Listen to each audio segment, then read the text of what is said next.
Hello and welcome back to RC Icons. So in this episode, we've got the Ishipla Monster. So this car was produced in 1987. It's a two-wheel drive car. It was produced in 1987 by Ishipla Plastic Company. So Ishipla Plastic Company is more known for RC helicopters than they are buggies. And I believe the Monster may have been the only buggy that they produced. Apparently they did well with helicopters though. So not too many people know about the Ishipla Monster. I didn't know about it. I got this car as a sweetener in my new unboxed boost deal with Jason at True Vintage. So he threw a couple of extra cars in to sweeten the deal, and this was one of them. And I'm excited to have it. It's definitely a unique car from that time period, right? 1987. So our intentions today, it's got running gear in it, but it's all vintage running gear. It's got second servo with mechanical speed control, all that fun stuff. But I don't want to run it with that running gear. Just in case there's a runaway or something like that. This car's mint. It's brand new. It's never been run. So I want to take out at least some of the running gear. I may leave the steering servo in, see if it works. It's an older servo. It's a vintage servo. But we're not going to run this thing hard. It's never been run before. The tires are brand new. I can't put any other wheels and tires on the car because of the way that the rear hubs interact with the rear wheels. I could probably throw something different on the front, but I don't want to trash this car. I want to be able to put it back on the shelf when we're done and not have to clean it. So it might only be a tarmac run, but at the very least I want to get it out for a little run. So let me bring the camera over. We'll take a look at the car itself, and I'll get started working on the radio gear. So as we look at the car, it definitely has that shape of a Hornet, right? With the rear fenders and the front the way that it is. So it definitely has some Hornet styling cues. The original body was spray painted, and it seems to be holding okay. There's a little bit of chipping in the upper corner, but it's definitely not box art. And nobody does a reproduction of this body. And I don't have the wing, so I'm missing parts, but it kind of is what it is. So the box shows white wheels and tires, and then this car actually has yellow wheels and tires. It doesn't look like they were painted yellow. It looks like the color of the plastics. It's definitely the color of the plastics. So I don't know why they came yellow in the box and then white. White on the box and yellow in the box. And then I'm assuming all the decals are paint, because the decals that I have are not the same. I have the RC Jenkin decal, but mine's in black. Maybe they sold it in two different colors. I don't know. No idea. So as we look inside the car, it's a plastic bathtub chassis, but it's also got an aluminum rear plate. And it's got that shape almost like a bobcat or a buffalo from AYK. It's a heavy car. It is substantially heavy in the rear end. Aluminum shock towers front and rear. Aluminum shocks front and rear. They don't feel like they're oil filled. They just feel like they're friction. The rear end is definitely stiff. It does rebound though. So this car could definitely use a strip down and rebuild if I was going to run it a lot, but I'm not planning on running it a lot. I just want to get it out once. So my intention is we're going to take the mechanical speed control off. We're going to take the resistor off. We're going to get the mechanical speed control servo off. We're going to take the receiver out. And then we'll probably leave the original steering servo in, which is a Futaba FPS 148.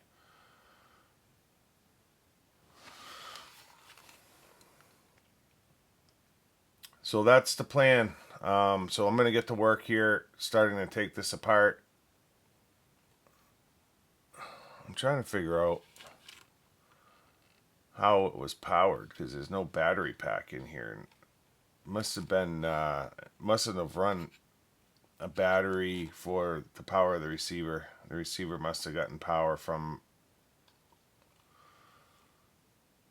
the battery itself. Yeah, that's how it is. So the receiver is getting power and switch is getting power from the battery pack itself, so it doesn't have the external 4, which is what I was worried about as far as running the vintage electronics, because if those batteries die at all and the mechanical speed control is stuck in an open position, it's over.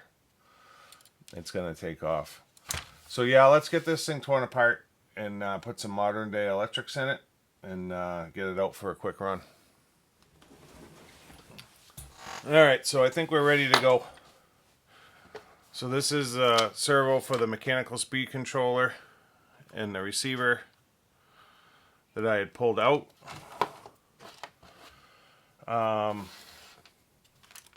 It was mounted right here.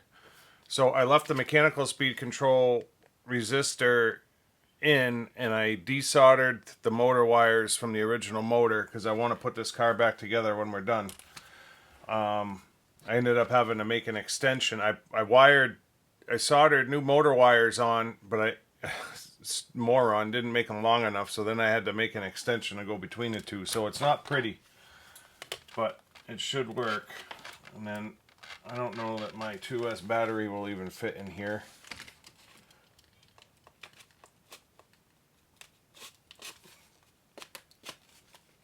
Looks like it will, but it's definitely peeling some of the label on. It's tight. Come on. Yeah. It's always good to jam a battery in.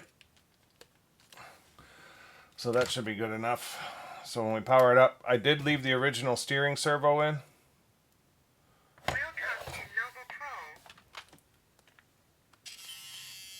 It does make a bunch of racket, but it works good enough. And then, so the original motor works fine. It's brand new because this car's never run before. So I think we are good to go. Try to keep that balance lead tucked in. Now most of the time when I run these cars, I only run them once, right? So it's not like... I'm actually going to pull that battery out. It's not like I tidy up the wires for a car. If it was a car that I was gonna, it was my runner or one that I ran a lot, I would do a better job with tightening up or tidying up the wires. Yeah, that's tight. I mean, it's literally pulling the label off of the battery. We won't have to worry about that coming out. But it'll make do. So I'm gonna get this outside, get some body pins in it. Let's see how it looks with all the radio gear in it. Yeah, so it still looks fine. You're not gonna see any of the wires. The only wire you'll see is the battery wire coming through. But that's kind of how it's designed, so it is what it is. So I will see you in a second outside, and we're gonna get the Ishipla Monster out for a run. Light run. See you in a second. So we're out with the Ishipla Monster this morning. So this car came from Jason at True Vintage. This car's never been run. I'm running a stock silver can. Gonna take it real easy with this one. the wheels, the tires are a little bit loose on the wheels, so I don't really know what to expect, but I'm not gonna beat this one too hard. I just want to give it a little run and see kind of how it is.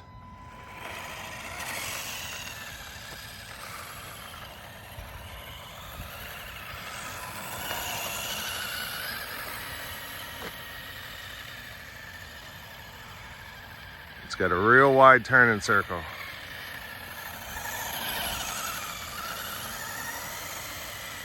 You can tell it's got friction shocks. It's bouncing all over the place.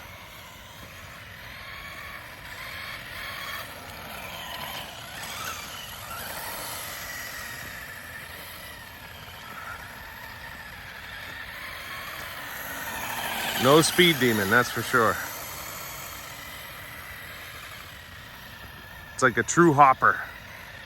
You look at the front end, it's hopping all over the place. May do better in dirt, we'll see. It probably has something to do with the studded tires. Those front tires are kind of like a rib spike. If you look at them, they're kind of like a rib spike, and those little spikes are digging into the tire a little bit and making that front end kind of bounce all over the place. Still an awesome car. Obviously, I didn't get the wing with the car, even though it was brand new. With the box and manual, the wing was not with it, so I'm probably going to put a frog wing on there. That looks to be the closest to what the box shows. But we may try stripping this body. The box art on it is like a red, silver, and blue. But we'll have to see. It's hard to mess with some of these when they're just original cars, right? You don't want to mess with them too much. Somebody wanted it yellow. And I'm not really sure why it came with yellow wheels. Those are the original wheels, but on the box it shows white wheels. So I don't know if they offered it in two different colors or two different runs or what the deal is. But just a rare two-wheel drive buggy. Let's get it to location 2. We'll get it in some dirt, see what it does. All right, we're at location 2 with the Ishipla Monster. A little bit of light gravel. Boy, this thing has like no steering at all. It just kind of pushes its way through.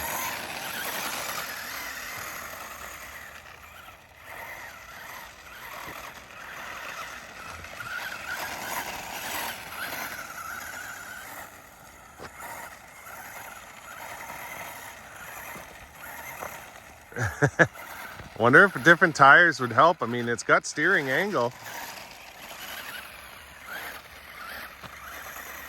It's like the front wheels aren't even turning.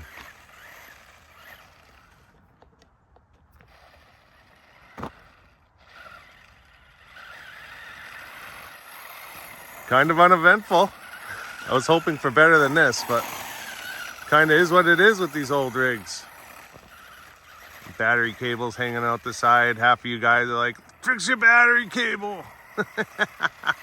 I don't roll like that. I show you the good, the bad, and the ugly.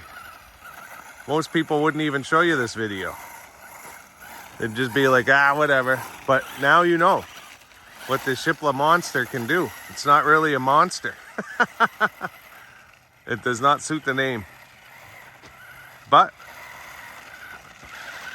if it would have been a great car, there probably would have been more Ishiplas, right? And we'd know about them. It is what it is. I'm not going to bore you guys with this anymore. We'll bring it back.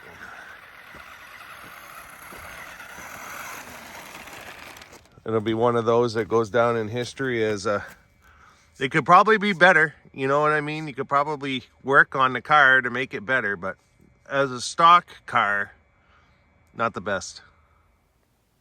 So usually at this point I say, well, I hope you enjoyed that, but I didn't even enjoy that.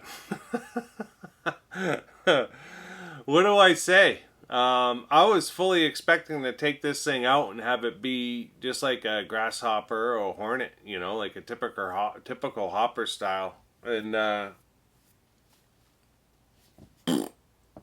didn't run like that at all. Not really sure what it was about it. I thought at the time the tires might be loose on the wheels, but that's definitely not the case. I had no steering at all, like none. As far as the gearbox was concerned, the tires were spinning like crazy, but I couldn't get the thing to steer. And towards the end, one of the steering bars actually came out of the steering arm. Now, nothing broke. I just lost the capture nut on the bottom. I'm not sure if it's... yeah, it's not a lock nut, so in reality, that's probably just what the problem is. It needs two lock nuts. But this wheel was just flopping around towards the end. But yeah, I don't know if it was just the tires. I don't know what it was. Just no grip. Now, granted, it's cold here. It's late fall, right? Ground's partly frozen. Like that gravel was hard. So it wasn't like it was getting any bite. But no steering at all. Like literally steering circle had to be 15, 20 feet. Like what car has got a 15-foot steering circle? So yeah, under different conditions, steering holding together, maybe it would have been different, but it is what it is. I'm here to show you the cars for what they are, whether they're good or bad, right? I'm not going to take a video like this where the car really didn't perform at all and just toss it. Now, some people would. I'm not going to do that. You guys can make up your own mind on the Ishipla. Now, you've got a car that it's probably a one-off. I don't know of any other car that Ishipla made. They got into, I think, helicopters or something afterwards. They weren't really into RC. They were into toys, I think, and decided to make an RC car, right? So they threw their hat in the ring. They probably didn't sell a whole lot. They probably didn't make a whole lot. And the thing may have performed all right. But, I mean, it's a cool car to look at with the plastic and alloy chassis. Like, it's definitely different. It's cool to have, but not a performance car by any stretch. So, yeah, it kind of is what it is. I'm going to take my modern running gear out, and I'm going to put the stock running gear back in, because this car did have a mechanical speed control. It actually still has it in it. I left the mechanical speed control in the back, and just put a 1060 up front. So I'll get that hooked back up with the servo that was hooked up to it when I got the car. The other problem with the steering might be that old steering servo. I left that old Futaba FPS 148 in there, right? I didn't put a modern day servo in there, so maybe that's part of it. But whatever, it is what it is. At least we got the Ishipla out. This car has never ever been run, right? So this car was built or designed in 1985-ish. Built, never put on the ground once to run, and now it has. So at least we checked that box off. I don't know if we'll see the car again on the channel. I was toying with the notion of stripping the body, but and trying to go box art. But to be honest, I just have so many other cars to work on that this is probably just going to get cast off to the side. Sorry to say. I'm not going to sell it or anything, but I'll display it for what it is. It's an old vintage car, right? Just one of the rare and obscure, but not valuable. People are asking stupid money for them on eBay, but they're not worth it. $600 for an Ishipla Monster, definitely not worth it in my book. So yeah, that's gonna do it for this video on the Ishipla. Thank you, Jason, for sending it. Like, don't get me wrong, I appreciate the fact that you sent the car, and you know, it was worth taking out to see what it could do. And like I said, under different circumstances, on a different day, with different conditions, it may have done totally different and been just like a grasshopper or a hornet, which is what I expected it to be. But it wasn't, and that's okay. So make sure you're subscribed and your notifications are turned on so you don't miss any future footage where we run these old and obscure, the good, the bad, and the ugly. It is what it is. Don't want you to miss a second of it, so make sure the notifications are turned on. Let me know in the comments what you think of the Ishipla. I'm not going to be defensive. The car is what it is. But I'd like to get your opinion on it. So let me know. And until next time, we'll see you soon. Thanks.